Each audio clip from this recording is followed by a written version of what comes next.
भगवान विष्णु जी और माता लक्ष्मी जी। एक बार भगवान विष्णु जी शेषनाग पर बैठे बैठे बोर हो गए और उन्होंने धरती पर घूमने का विचार मन में किया। वैसे भी कई साल बीत गए थे धरती पर आए और वह अपनी यात्रा की तैयारी में लग गए। स्वामी को तैयार होता देखकर लक्ष्मी माँ ने पूछा, आज सुबह सुबह कहाँ जाने की तैयारी हो रही है? विष्णु जी ने कहा, है लक्ष्मी, मैं धरती लोक पर घूमने जा रहा हूँ। तो कुछ सोचकर लक्ष्मी माँ ने कहा, हे देव, क्या मैं भी आपके साथ चल सकती हूँ?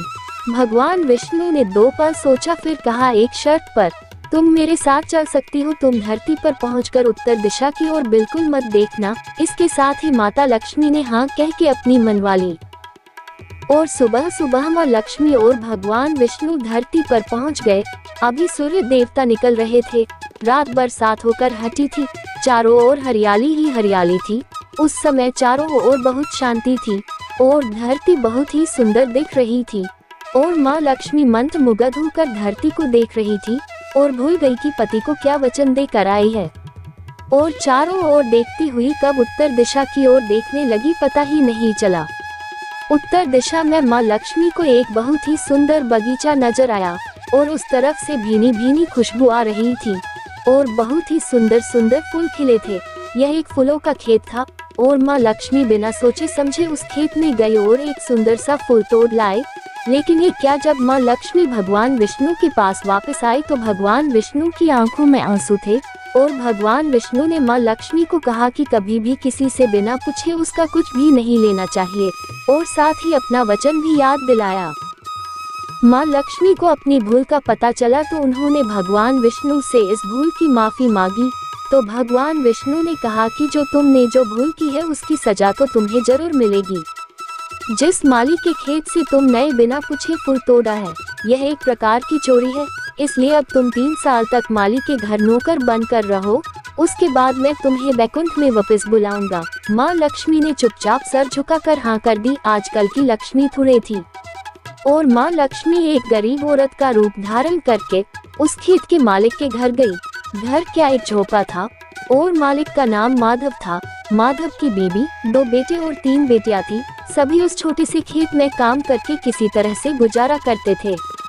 माँ लक्ष्मी जब एक साधारण और गरीब औरत बनकर जब माधव के झोपड़े पर गई तो माधव ने पूछा, बहन तुम कौन हो और इस समय तुम्हें क्या चाहिए? तब माँ लक्ष्मी ने कहा, मैं एक गरीब औरत हूँ, मेरी देखभाल करने वाला कोई नहीं।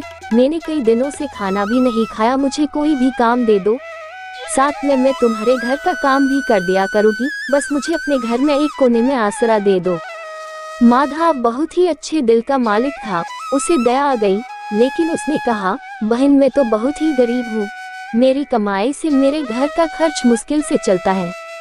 लेकिन अगर मेरी 3 की जगह 4 बेटियां होती तो भी मैंने गुजारा करना था। अगर तुम मेरी बेटी बनकर जैसा रूखा सूखा हम खाते हैं उसमें खुश रह सकती हो तो बेटी अंदर आ जाओ। माधव ने माँ लक्ष्मी को अपने झोपड़े में शरण दे दी और माँ लक्ष्मी 3 साल उस माधव के घर पर नौकरानी बनकर रही।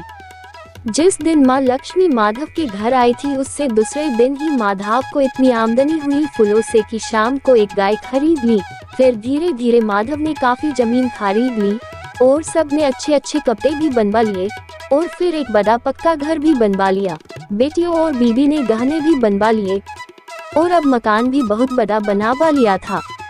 माधव हमेशा सोचता था कि मुझे ये सब इस महिला के आने के बाद मिला है। इस बेटी के रूप में मेरी किस्मत आ गई है मेरी। और अब 2-5 साल बीत गए थे, लेकिन माँ लक्ष्मी अब भी घर में और खेत में काम करती थी। एक दिन माधव जब अपने खेतों से काम खत्म करके घर आया तो उसने अपने घर के सामने द्वार पर एक देवी स्वरूप गहनों से लदी एक औरत को देखा। ध्यान से देखकर पहचान गया, अरे ये तो मेरी मुँह बोली चौथी बेटी यानी वही औरत है, और पहचान गया कि यह तो माँ लक्ष्मी है। अब तक माधव का पूरा परिवार बाहर आ गया था और सब हैरान होकर माँ लक्ष्मी को देख रहे थे।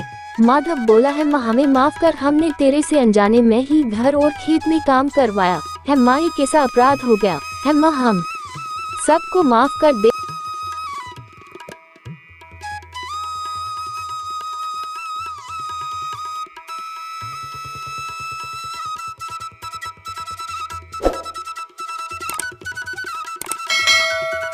और फिर माँ अपने स्वामी के द्वारा भेजे रथ में बैठकर बैकुंठ चली गई।